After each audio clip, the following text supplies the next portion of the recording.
دوستو کیا آپ جانتے ہیں کہ ملک الموت کو بھی ایک بار ترس آ گیا تھا۔ دوستو ایک بار اللہ تعالیٰ نے ملک الموت سے پوچھا، تجھ کو کسی بندے کی روح قبض کرتے وقت کبھی رحم بھی آیا ہے یا نہیں؟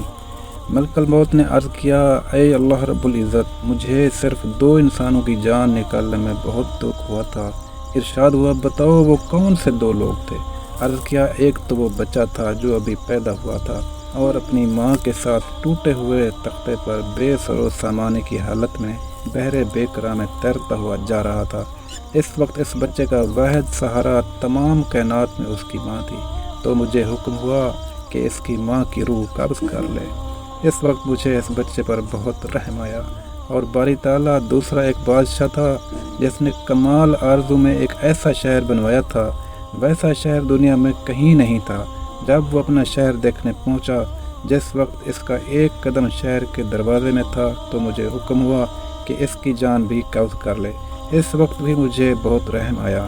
اللہ تعالیٰ نے فرمایا، اسرائیل، تمہیں ایک ہی شخص پر 2 دفعہ رحم آیا ہے، کیونکہ یہ بادشاہ وہی بچہ شداد تھا جس کو میں نے بغیر ماں باپ کے بنا کسی سہارے کے سمندر کی طوفانی لہروں سے محفوظ رکھا اور اس کی بلندیوں پر پہنچایا، اور بلندیوں پر پہنچ کر یہ شخص تکبر کرنے لگا اور ظلم کرنے لگا، اور آخر کار اپنے انجام کو پہنچا۔